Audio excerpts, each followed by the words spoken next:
Well, hi there.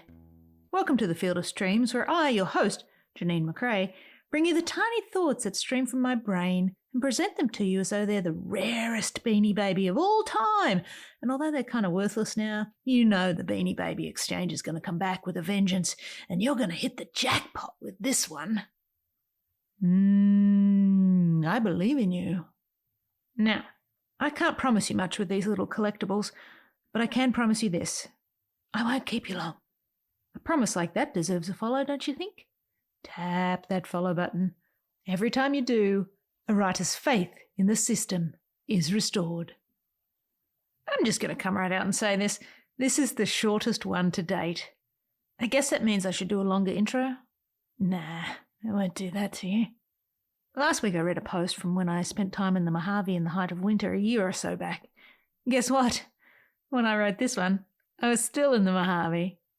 I spent 2 weeks out in the desert freezing my butt off. It snowed in the distance.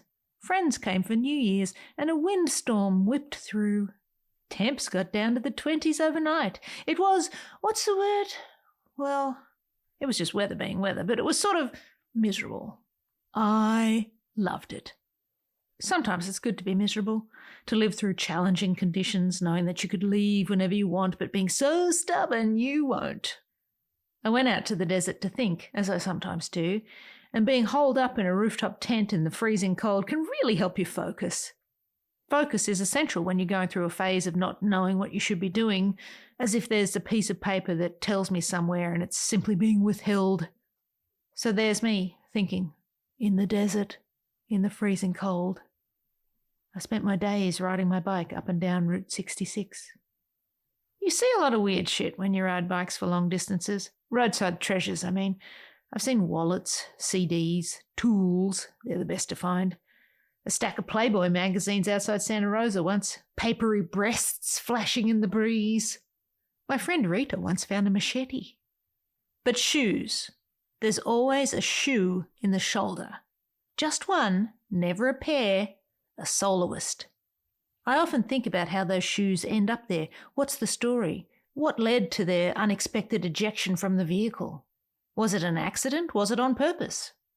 In some ways, we are that single shoe thrown into the shoulder of life without warning. This piece is short, abrupt, just like the feeling of getting tossed in the shoulder and scrambling to figure out what's next. I invite you to sit back, relax, and allow me to read to you today's soulful, S-O-U-L, full, because shoes have soul and soul. Get it? Ugh, forget it. Today's short episode, Get Lost to Get Found.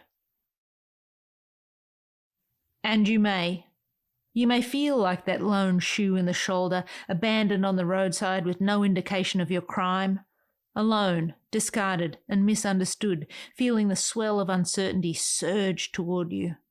And you may feel the panic of your predicament threading its way through your lace holes, pulling your anxiety to an impossible tightness. And you may think, but I was part of something, wasn't I? Wasn't each step planned and in sync with another?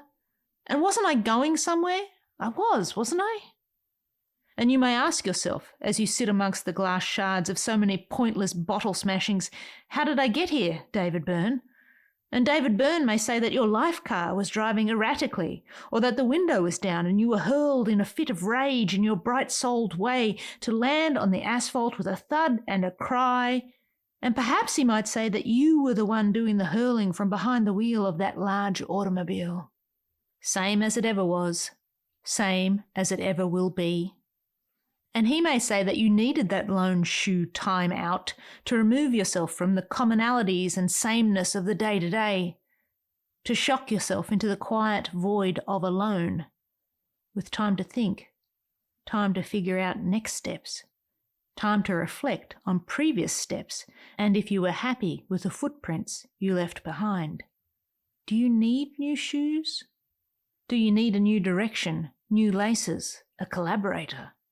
Because you may ask yourself, should ask yourself, not just how did I get here, but is this where I really want to be? Or you may not ask yourself any of these questions, not today, but this is me, and folks, this is where we're at. New Year's Day. One lone shoe with no talking head, just off the roadside in the Mojave Desert. How do I find myself? In what way do I find myself? Do I want to be found? The truth of it is, we could all do with some time in the shoulder, once in a lifetime at least, to reset, reflect, and re-soul our souls. But the best part of this predicament is that, unlike an actual lone shoe on the roadside, we don't have to stay there. It is not destiny to be lost to the winds of time. You don't have to fade out or be washed away. You can walk right back into your life and get back to work. No shoes required. And it's not you may, you can.